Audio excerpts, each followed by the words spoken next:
Yo, yo, yo. Welcome back into another edition of Jake's Takes. I am your host, Jake Masucci, and today we got a special edition of the show. Today it's just me. We're going to be talking about some transfer portal craziness in college football. The first part of the transfer portal opened up as the college football playoff was going on. There was madness going all over the place. So I tried my best to get everybody caught up on the first window of the transfer portal. So we go through the Big Ten teams that were active, the SEC teams that were active, Big 12 teams that were active, and kind of talk about those teams and what to expect from those teams and how they're thinking about their teams for next season and all of that. So super excited for this episode. This is going to be our Reaction Monday show. I know the NFC Championship and the AFC Championship will be on Sunday. I'm recording this on Friday, just to have them finished up. But I know those games will be on Sunday, so I'm sure I will end up talking about them. But I haven't been as locked in on the NFL playoffs as I normally am, so that's why I've kind of stayed away from the NFL season. This year, we will have a Super Bowl preview, but that is because we got to bring on Giovanni, because why not? And I'll probably talk about those games then. So Reaction Monday for this one is going to be this transfer portal episode. So hope you guys enjoy, and without further ado, I'm going to cue the music.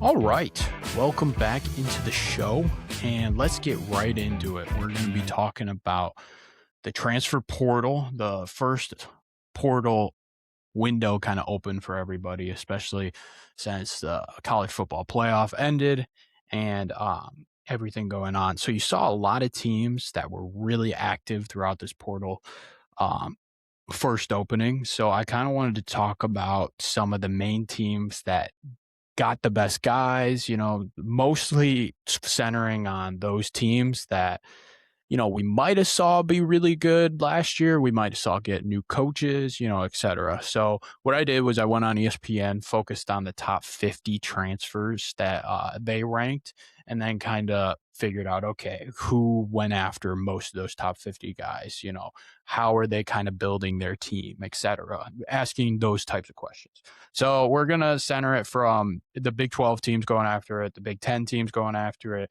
the SEC teams. So yeah.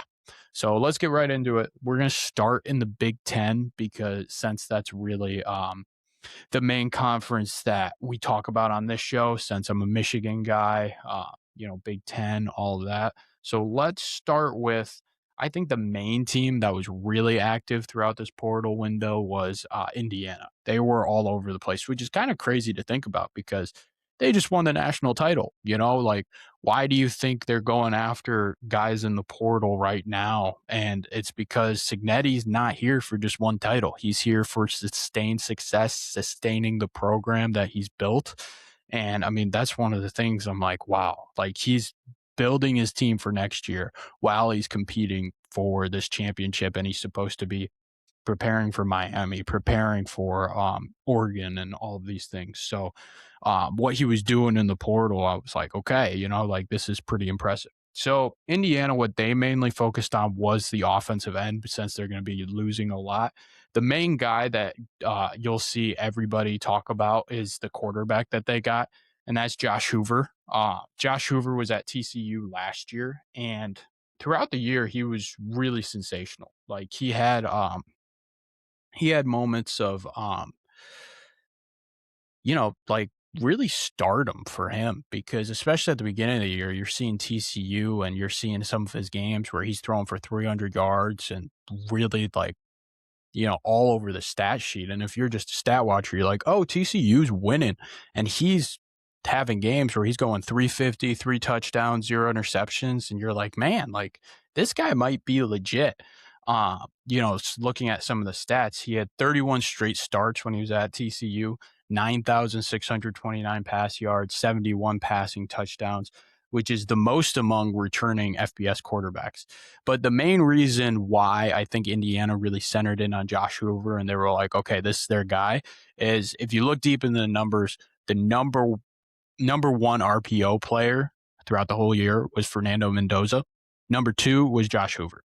And Hoover has the stats to back it up. He's an experienced quarterback. Those are types of guys that Cignetti's looking for. So he saw something in that and was like, okay, he's going to be able to do our system really well. We can put him in our system. We can have him develop for a year, and it would be something that would really, really be good for them.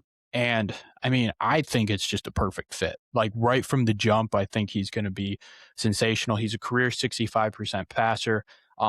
Yeah, I mean, he's really good in RPO games. He has enough zip on the ball for open windows. He's not really a dynamic runner per se, but the one thing that really concerns a lot of people is the turnovers. He throws a lot of picks, and I mean 9 fumbles in his career, which is a lot of fumbles. So I think that's something with an off season, because I mean everything from the scouting services that I read and I look up and listen to, they talked about how Cignetti like pulled Mendoza from all the camps. He wasn't at Manning Passing Academy. He wasn't at any of those camps. And it was like, you're just focused on our system. You're focused on learning. You're focused on that stuff. And that actually helped him become what he is now. And I think if he has the same kind of process oriented stuff with Josh Hoover, Hoover already has all the talent in the world. I mean, we saw it at the beginning of the year. He actually was looking like one of those legit quarterbacks. I think if Cignetti puts him through the same type of deal that he put Mendoza through, it's going to be absolutely huge for him. So I'm very high on this. Like Hoover is a really, really good quarterback, and I think it's a perfect fit in Indiana. You're looking at receivers. The guy that they got was Nick Marsh from Michigan State. Marsh was, Detroit area kid, and he was really, really good for state. He was one of the bright spots. I mean, I would go to Michigan State games, and there were not much bright spots, and a lot of the fans were like super down on like almost everybody on the team. One guy that they consistently loved throughout the whole year was Nick Marsh. Like they thought he was legit. I mean, 6'3", 203. You're looking at his career. He's got 100 catches, 1,311 yards, 9 touchdowns. That's across 2 seasons. He was the back-to-back receiving leader. And the thing about him that's so impressive is the yak. He's really physical. He gets to his spot. He's able to make the catch, and then the yards after catch is just really, really good. So I'm excited for him.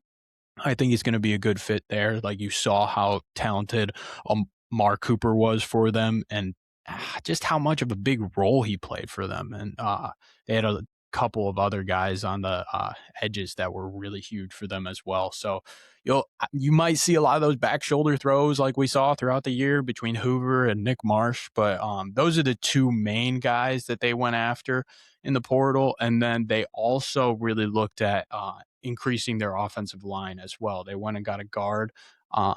You saw it play such an important role for them. The Rose Bowl MVP was their center, and he came from Notre Dame. He had that experience of being a guy that made it to the college football playoff national championship before, and he wanted to win one. And guess what? Indiana was a perfect place for him to stop to get his national championship, and he made back-to-back championship games and won it. So, they're always looking for those types of winners, and this guard, I mean, ranked top 50, he's going to help them regardless. He's like kind of a plug and play guard that's really going to help. So I think Indiana nailed it in this portal section and is really going to be a tough out again. They have a little bit of a tougher Big Ten schedule moving into next year, but I'm excited to see where it all kind of pans out for Indiana. Okay, let's move into Penn State. I actually thought they had a really good portal section for them. And they switched coaches. James Franklin is now with Virginia Tech, and now leading the helm is Matt Campbell from Iowa State. And this was a guy I was like, oh, if Michigan ends up hiring him, I don't mind it at all. Iowa State the past couple of years has been really good. They lost in the Big 12 championship to Arizona State 2 years ago. They were legit that year. They had 2 NFL guys at receiver. and they're always known for trying to really have those weapons around their quarterback, which has been Rocco Becht for a while. But now, speaking of Rocco Becht, he is now transferring to Penn State, the 6'1", 210 quarterback from Iowa State, and he's been really good for them throughout the past couple of years. I mean, I was really locked in on them 2 years ago, and this guy like can really play through some tough moments and can make plays. He played through shoulder injuries last year. Last year he was 2,584 yards, 24 touchdowns, 10 turnovers. Um, he's got a lot of wins. I mean, 39 game starter, 26 wins, and he's played in some really big games. Um, so like some of his strengths would be like the timing and touch against zone. He's really, really good against zone coverage and can find his receivers at a really high clip. Um, he his scrambling and run design is also really good. Like he can run the ball. 16 rushing touchdowns over 2 years, which that's going to be this is going to be different than any Penn State team we've kind of seen. You know, Penn State with Franklin was more known about, okay, we got a great tight end, we got great edges, we're trying to go through the run game, stuff like that. You're going to see this Penn State team really try to pass a lot more. And I feel like bringing in a guy like Rocco Becht, like, yeah, you'll see him use his legs. Yeah, you'll see them still try to develop the run and get people going through that way. But you're also going to see Rocco Becht try and make plays. I'm very excited to see Becht in a Big Ten scheme, you know, like with his coach, with some of the other pieces that they bring in. I mean, all the guys I'm going to talk about are Iowa State guys. So I'm really excited to see how that fits for them. Um, but overall, I mean, you're looking at Campbell getting the job, and his number one goal right away was, oh, I got a really talented quarterback. Let's bring him with me, you know? And the fact that he's able to get him with him is absolutely huge. It is ginormous for them. The other guy that they got from Iowa State that's a big get is their tight end. That's Benjamin Bronner. And he's a big guy, 6'7", 255. He was a red zone weapon over his career. He has 75 catches, 977 yards, 9 touchdowns. And he had 6 touchdowns last season, and 5 of them were in the red zone. So he's got a huge catch radius, so you can kind of throw him one-on-one balls, and he's really able to make plays and make things happen.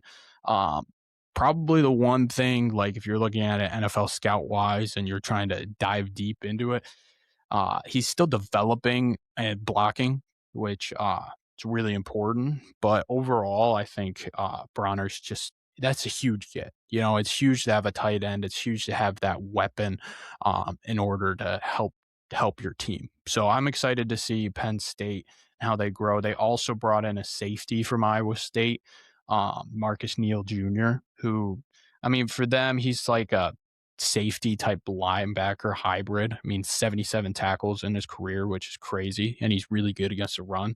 So he'll be kind of like their leader, I think, on that defensive end. I'm interested to see how the defense is going to roll. With Penn State, they were known for their edges, kind of like I was talking about earlier. And now it seems like the edges are kind of flocking. I think their main edge that they had last year went with Franklin to Virginia Tech. So I'm interested to see how the defense is going to look. It's going to be a lot different than the Penn State defenses we've seen in the past. But overall, I think it's still going to be absolutely huge for them.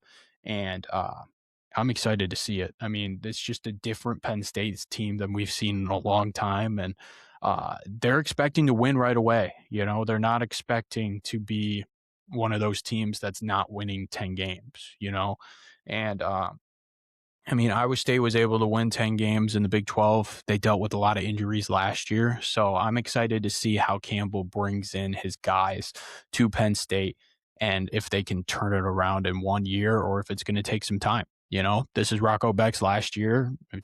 He's trying to make an impact right away. So I'm excited to see how everything shapes up for Penn State. Okay, looking at Ohio State, they were able to get 2 guys from Alabama in the portal that they think are huge.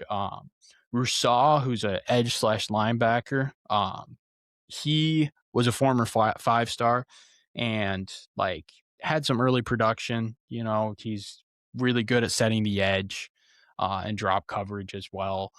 Um, he had some foot injury stuff. The main thing that I'm kind of concerned, like, or at least looking at with Ohio State, is they're looking to rebuild their defense into the best defense possible. Like, I'm still convinced from last year. You could argue Miami. I'm fine with that argument. But when we watched that Miami Ohio State game, those were the two best defenses in college football. You can pick whoever you want as the best defense. But Ohio State had a number of guys, and I'm going to continue talking about it throughout the NFL draft process on how talented that defense is.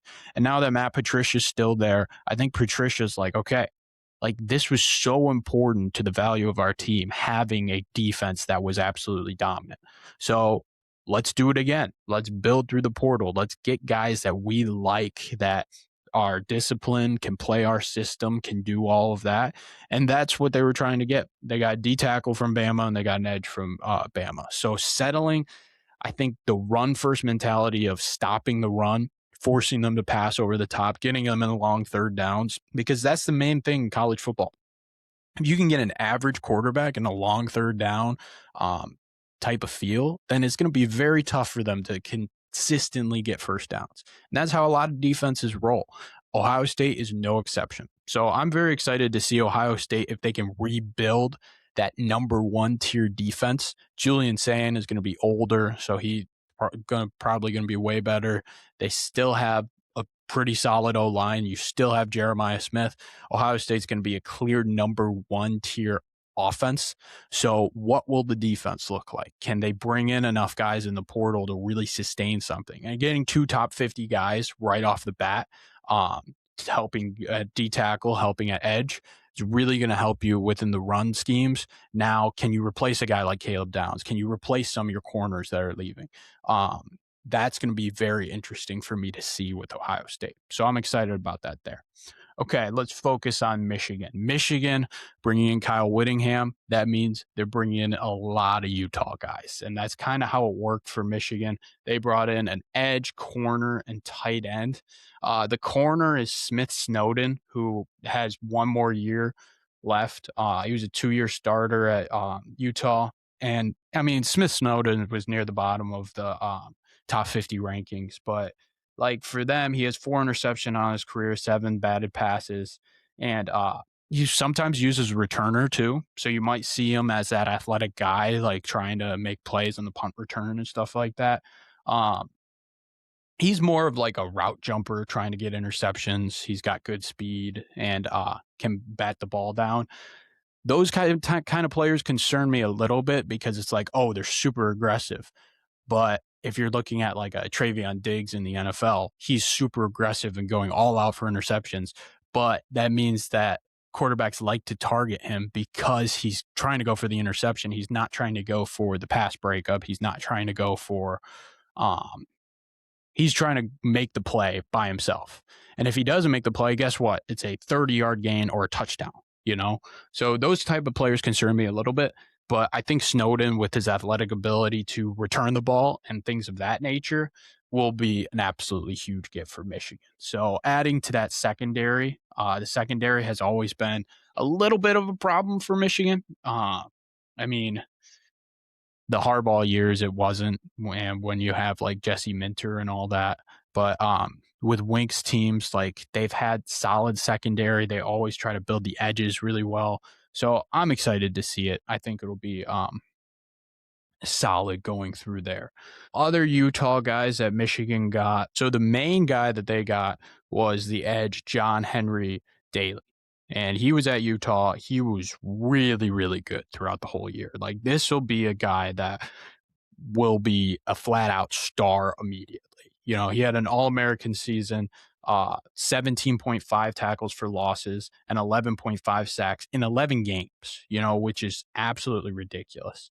He had some lower body injuries to end the year, but he has just like an elite pressure rate.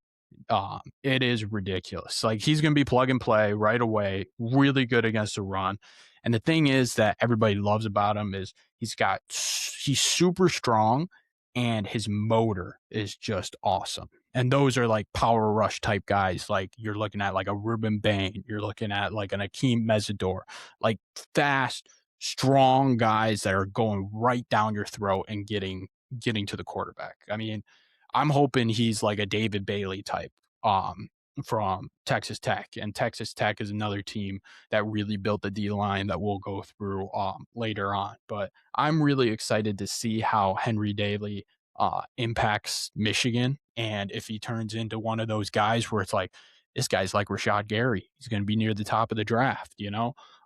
So that'll be exciting for me because he's a big time portal get for Michigan. And of course, you guys know that I am locked in on Michigan all the time when it comes to football. Okay. The last guy that Michigan got, talked about Snowden, was J.J. Buchanan. He was tight end.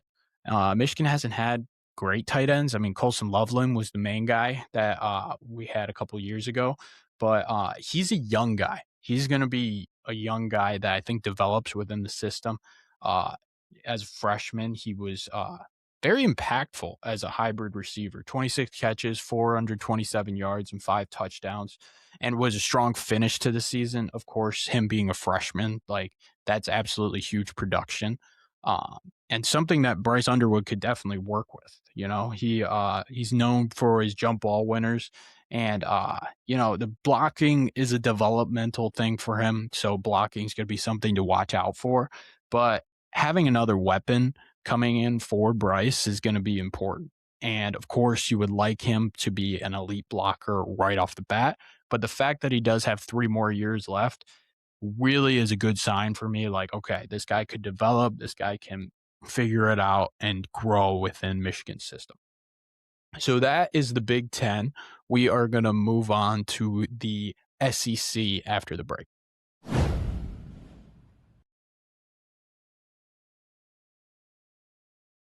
All right, SEC. Let's get right into it. So, LSU and Texas are the main two teams that really locked in the portal and kind of was really focused on building their teams. Of course, Texas just missing the playoff, so they were of course locked in. Like, okay, we got Arch, we got to build around him, we got to figure out exactly what we need. And then LSU getting Lane Kiffin. So he's trying to build it and turn it around right off the bat, because if he doesn't have success year one, then a lot of people are going to be like, dude, what did you just do? Like, you left Trinidad Chambliss and all those guys that made it to the semifinal and didn't make a good team. So these are two teams that are probably of the most piqued interest. So let's talk about them. Texas, okay, they got a receiver, running back, D tackle, and another running back. So getting two running backs is really going to be huge, because it's like, okay, you're going to try to build more through the run, because a lot of the time they couldn't really run the ball, which put Arch in some really difficult third down situations. And Arch had a lot of growth to do last year. And that was it really made it hard. It made it hard for Texas to consistently win games, because when they were running the ball, they looked like an elite team. Like against Oklahoma, they were able to run the ball a little bit, and that's what got them that win. And then you're looking at, against Texas A&M, another great running performance that was able to get them to win. And if you think of Texas, like, you're thinking about so many great running backs in the past, Bijan Robinson, like people like that really have like kind of shaped Texas football. So looking at those running backs, you got, I believe it's Hollywood Smothers. Yep, Hollywood Smothers from NC State. He's a 5'11", 195 back. Last year, 1,128 scrimmage yards, 7 touchdowns. And this guy's really good at making people miss tackles. So missed tackles forced, he had 71, which is crazy. That is a ridiculous number. Things to know about him: he's a really patient runner, has a really quick burst, and he's a reliable receiver. So he'll kind of be their speed back, the main guy that they kind of go to, where it's like, oh, Arch needs to check down, he's going to Smothers. Oh, we need like a 5-yard gain, maybe go HB draw, then we got Smothers there. So that'll be that type of guy. And the fact that he started at NC State and was making plays already at NC State kind of gives you some warmth if you're a Texas fan. Like, okay, this guy could be legit. Okay. Looking at Texas's other back, Malik Brown from Arizona State. So this guy's another kind of 5'9", 195 guy. So you're thinking, oh, probably like more of a speed back. So his career arc is interesting. He was at USC, was a running back, moved to receiver.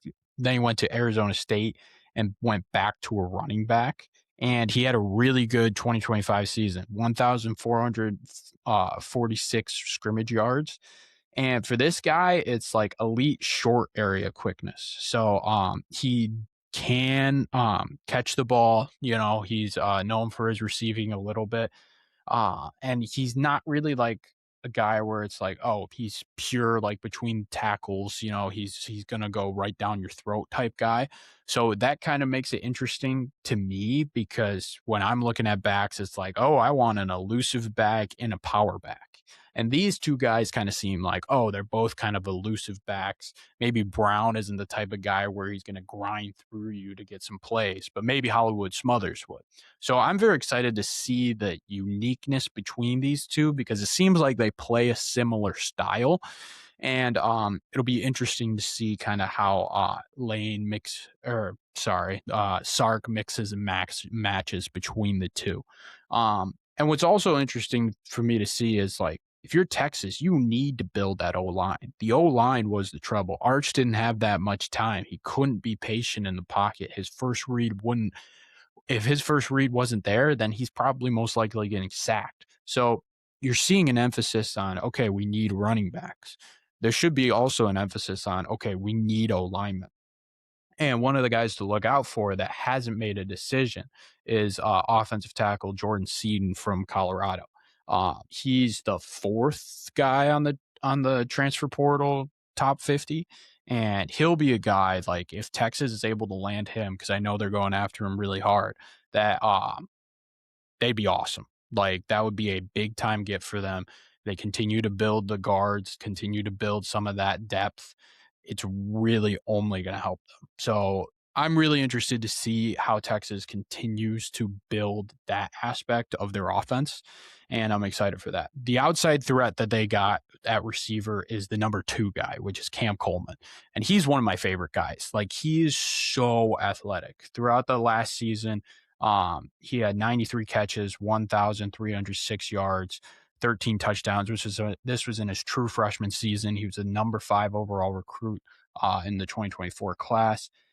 He's just a big play guy, like super acrobatic and contested catches. If you watched any Auburn game and they were a running team, and if Jackson Arnold couldn't get like the run game going, it was automatically, okay, let's go deep and let's see if Cam Coleman can go make a play.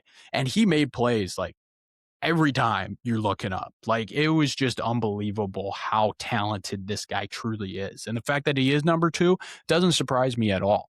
And right when I heard he was going to Texas, I was like, man, they are giving Arch Manning just maybe like the best weapon in college football next year. And no disrespect, Jeremiah Smith. It's probably Jeremiah Smith and then Cam Coleman because I have talked so high on Jeremiah Smith in the past, but Cam Coleman, man, he is just really, really good. I'm super excited for him.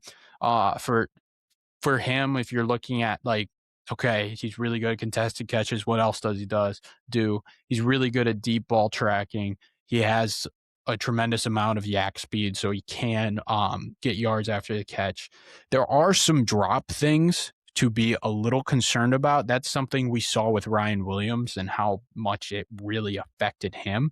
So it would be interesting to see if, oh, he's getting a lot more targets at Texas. If he's dropping it a lot, we could see a meteoric downfall of where we're placing Cam Coleman if he can struggle, because that's what we saw with Ryan Williams. You know, I guess it can happen to anybody. So some drop in consistency, which is something to look out for. But overall, I'm very excited about Cam Coleman. If I had to guess, I wouldn't think it would happen. But if I had to guess on Ryan Williams last year, didn't think it would happen to him either. So I am looking forward to seeing Cam Coleman and how they use him on the outside. For Texas, the last guy they got was building the interior of their D line, D tackle. They've done this every year. They're a really good defensive line team, and they always have been. They go for heavy guys that are tough, that are physical within the run.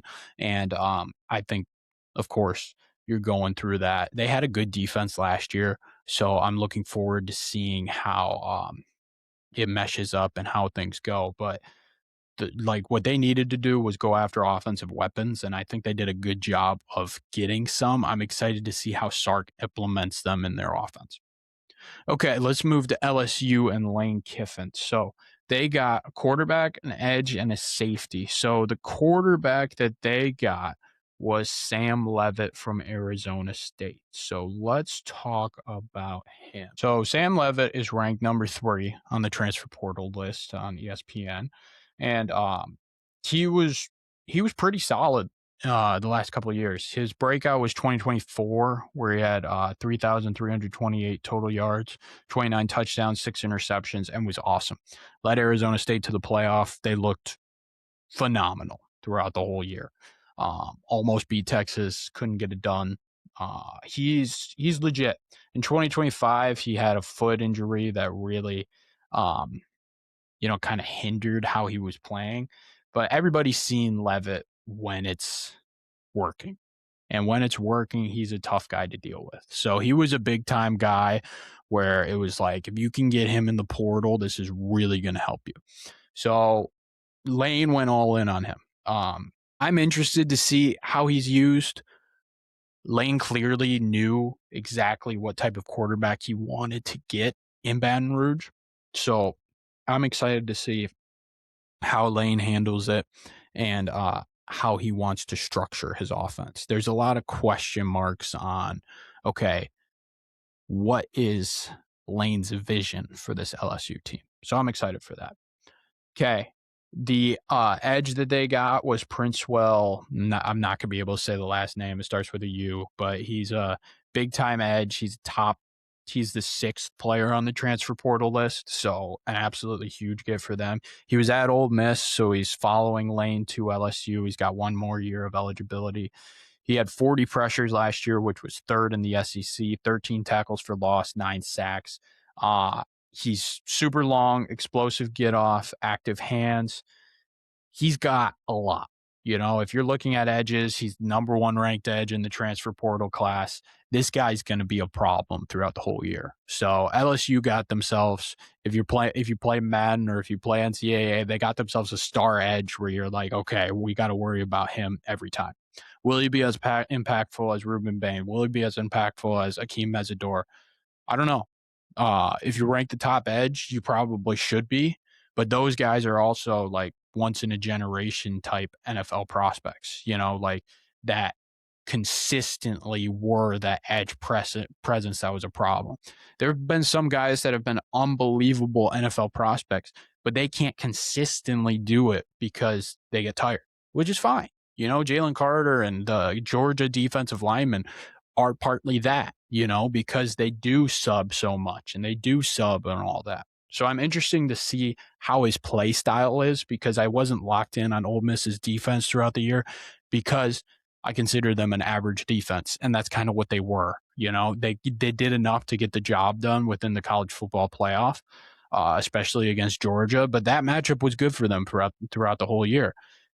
It wasn't great for them on the defensive side. Georgia scored 43 on them the first game, and even in the second game, they still scored close to 30 points against them. So I'm interested to see if LSU has enough around for them to have an elite defense also, for me to really center in on Princewell and figure out exactly how high or how low I should be on it. The last guy LSU got was a safety, and they've always focused on secondary a little bit.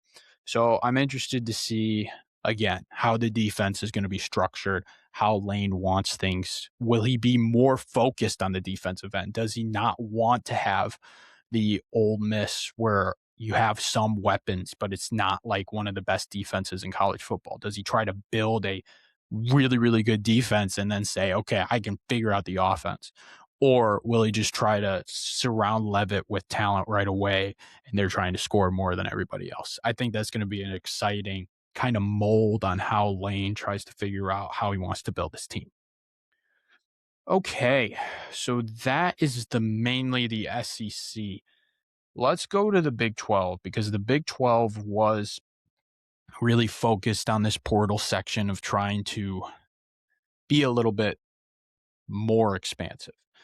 If you thought Texas Tech was going anywhere, you are wrong. They loaded up again. And it's kind of crazy what they were able to do as I go through this. They got a quarterback, Brandon Sorsby, who a lot of people said probably could go pro and maybe get drafted third round. He was the number one guy in the transfer portal, absolute stud. They rolled in with another D tackle that's really just a stud and all over the place. And then they got two edges that are really going to be problems for them. Texas Tech had one of the best D lines in college football last year. It was sensational. David Bailey on the edge. You got other people just stopping the run all over the place. If you watch that game against Oregon, Oregon could not run the football. Texas Tech's defense was all over the place. And guess what they said? They said, okay, this recipe works. We need to build defense again. And they've done it. Two edges within the top 50 of the transfer portal, a D tackle within the top 50. And guess what? They decided, okay, our quarterback, even though we love him, Morton was not good enough. We need a better quarterback. And Sorsby is that guy. You want the number one portal quarterback? Guess what? You got him. Sorsby is really, really good fit for them. I love what Texas Tech did here. I think they did it to a perfect level. What I'm more excited to see is it's clear that they're building their defense kind of the same way as they did last year. What I'm more excited to see is, okay, how are they going to use Sorsby? Are they going to try to use him with the deep threats like the Texas Tech of old, where they're going deep, they're making plays? It's Patrick Mahomes style. We're trying to score 45 points. Or are they going to try to build it through the run game? Because I didn't think Texas Tech had a good enough run game to sustain, like, okay, we can win multiple games within a college football playoff. That's why, like, I picked them to beat Oregon. Yeah, they were one of my favorite teams, so I just had to continue picking them. But I wasn't going to pick them against Indiana because I didn't think they could run the ball. I didn't think they could do any of that stuff. So that's what intrigues me about Texas Tech. Like, can you build a solid enough run offense where it actually helps Sorsby and it makes his job a lot easier? That's what I'm excited to see with Texas Tech for the most part. They stack the D line again. It's going to be, the defense is going to be a problem. They're the clear number one team in the Big 12. And to me, like, they're clearly a top 5 team going into next year. They have all of the weapons you could possibly want. They have the number one transfer portal quarterback. They have 3D linemen that are flat out studs coming in to help them out. Texas Tech is going to be legit again. So I'm excited for them. Okay. Arizona State, Oklahoma State. I'm going to just put them together. Oklahoma State, all you need to know is they got the North Texas guy. They brought in the North Texas coach, and they brought in the quarterback and the running back. The running back was really good throughout the year. Drew Mestemaker, remember the name. He's the quarterback. He was awesome last year. And he's got a great story. If you got time, look it up because he never played quarterback in high school. And they switched his position this year, and he moved right in and led the nation in scoring with their offense. Like, it was crazy. They had a 12-win season. He had 4,379 passing yards, 34 touchdowns, and was awesome. He's super poised. He gets through his progressions really well, and the deep ball is his thing. He's really good. He's a little limited as a runner, and then the QB scheme was friendly. And the thing I'm concerned about with Oklahoma State is I love their coach, and I love how they play. I'm concerned that North Texas just didn't really play anyone, and now they're going to play the big dogs, and it's going to be a little bit of a problem. That's my only concern with Oklahoma State. I love what they're bringing in. I love that they're bringing in both the running back and the quarterback. If they can build a good enough O-line to sustain, okay, we have a little bit of a run game along with our sensational pass game, then that's going to be huge for them.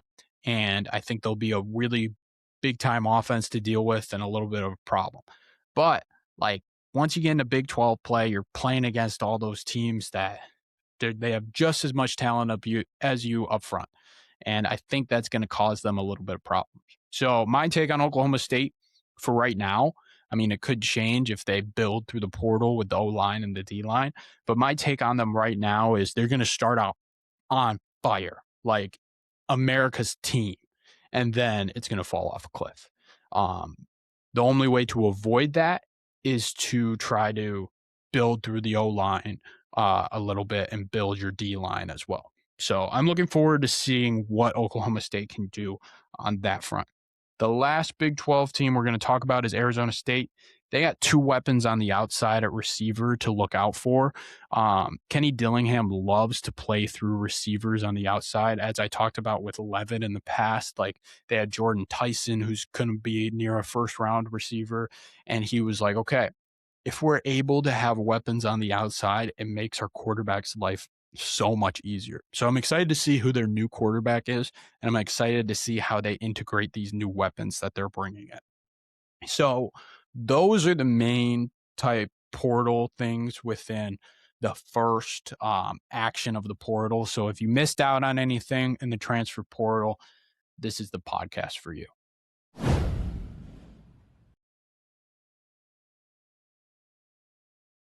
All right, that is going to wrap up the show for today. Thank you guys so much for listening, watching, wherever you're at. For this week, we got the Monday show, which is this one, transfer portal, all that stuff. Tuesday, we are going to have our draft show. We got NFL prospects galore all over the place. So that's going to be tomorrow. And then Wednesday, I'm excited. We're going to have Neil Rule on, most likely. We've scheduled an interview for Sunday, so hopefully it all goes well. And we're going to be able to make it work. And we'll have a college football season recap, kind of talking about what we saw this year, what we might expect for next year, too. So that will come out Wednesday. So super excited for this upcoming week. Please like, subscribe. Please help out the show. It really does help. And that's going to wrap up the show for today. I'll see you guys next time. Peace.